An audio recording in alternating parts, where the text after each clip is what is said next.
Chapter 8. What's in Mrs. Barr's suitcase? When I left Dr. Brett's office, I went to the vomitorium where everybody was eating lunch. We all had the peanut butter and jelly sandwiches because that's the law.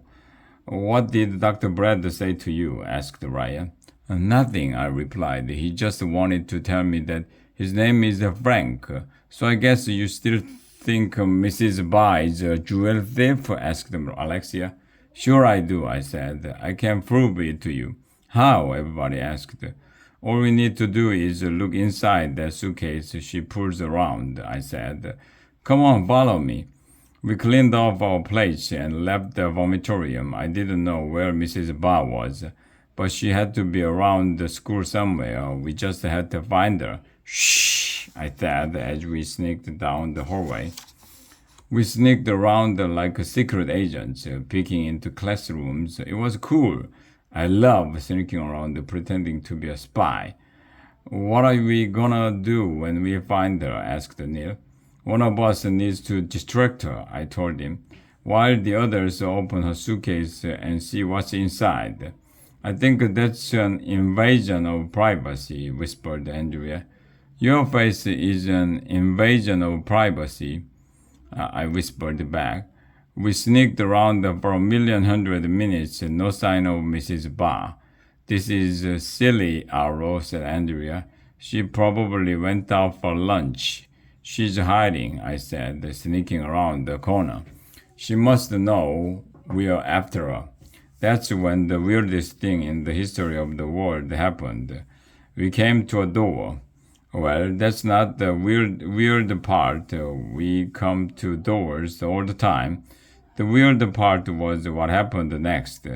The door was to a broom closet where our custodian, Miss Raja, keeps cleaning supplies and stuff. There was a noise on the other side of the door. It sounded like snoring. Shh! I shh. What's that? I didn't hear anything, said Michael. I put my hand on the doorknob. I was afraid to open it because in a scary movie, every time somebody opens the door, a monster jumps out. But I gathered up my courage and pulled open the door. And you'll never believe in 1,100,000 years what we found in the closet. I'm not going to tell you. Okay, I'll tell you. It was Mrs. Barr, and she was lying on a cot, sleeping.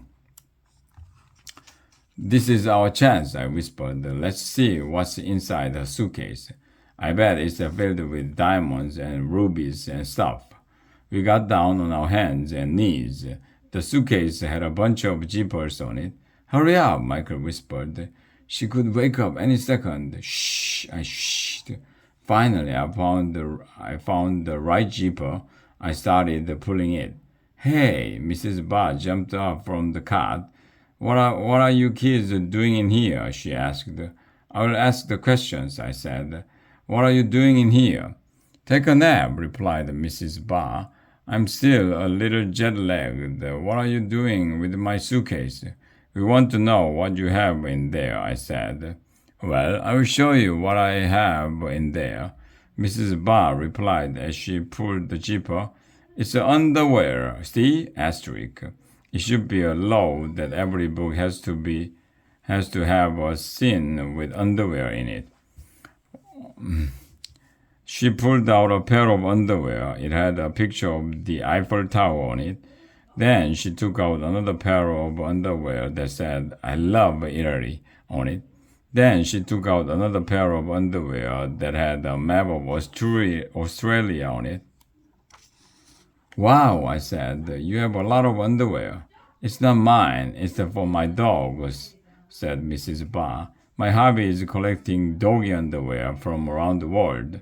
Doggy underwear? That's a weird thing to collect, but I guess it's not illegal. Mrs. Barr closed her suitcase. We are sorry, said Andrea. We didn't mean to disturb your nap. No worries, Mrs. Barr replied. We left the closet and went to class. See, I told you, Arlo, said Andrea. Mrs. Barr isn't a criminal. Bummer in the summer. I hate it when Andrea is right. Why can't a suitcase full of doggy underwear fall on her head?